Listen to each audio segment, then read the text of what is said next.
Hi, welcome back to New World Angel and the segment where we learn tarot. Today we have the Four of Pentacles.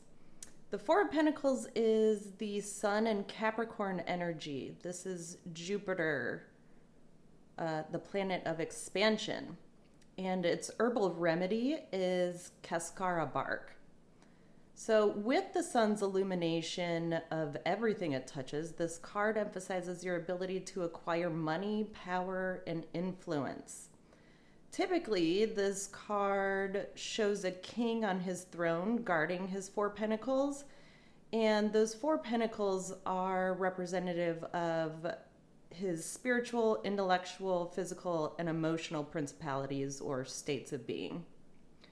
So, sometimes this person can get so involved with the management of his time, money, and energy that, he can become so single-minded in these efforts that he tends to isolate himself from family, friends, neighbors, or the community at large, all in an effort to bring about material and physical wealth. So if taken too far to the extreme, this king can become so bleary-eyed that his work turns to obsession with riches, rewards, and the temptations of the real world.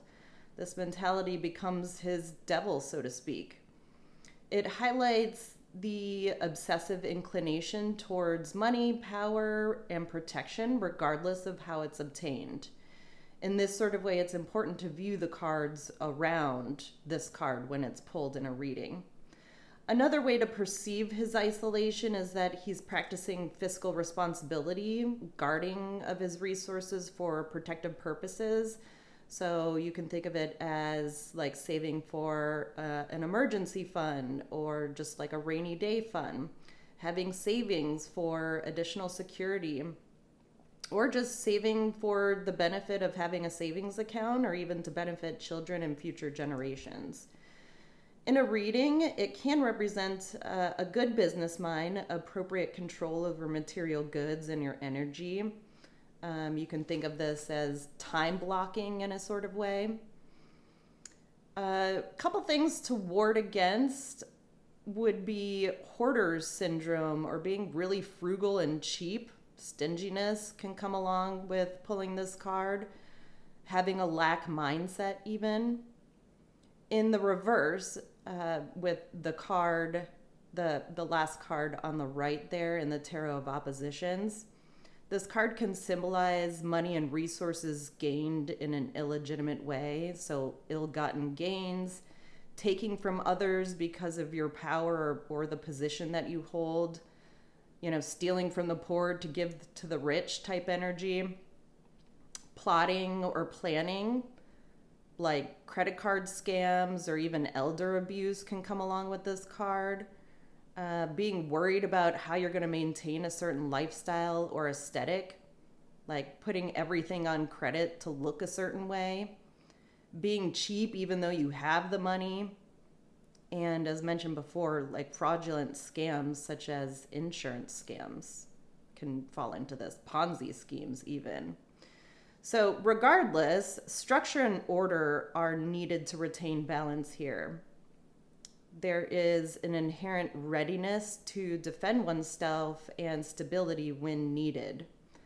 The difference between being grateful for what you have and looking to others and comparing yourself to them in the lack mindset. That is really highlighted in the Tarot of Oppositions, the furthest card to the right.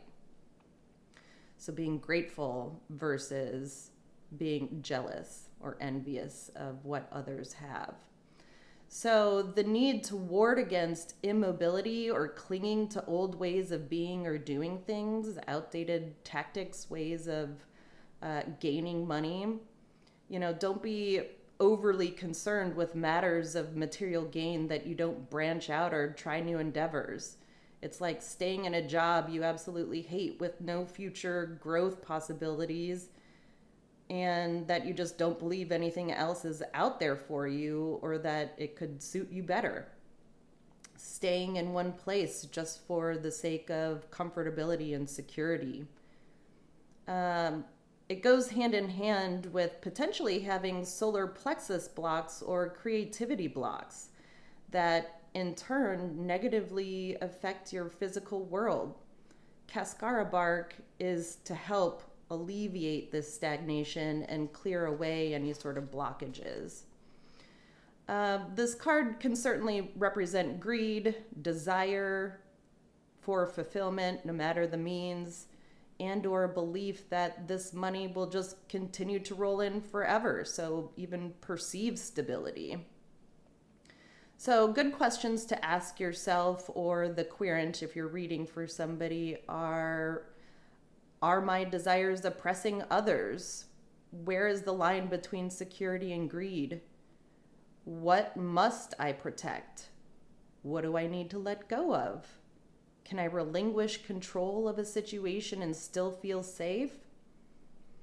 In the Tarot of the Divine, which I don't have out, there is a condor or a bird that is hovering over this king and his pentacles, and it's got its wings wrapped around it, and that condor represents a scavenger or a deceiver, somebody who tricks a human into marrying somebody. So in that sort of way, you can look at this card as sometimes marrying for money.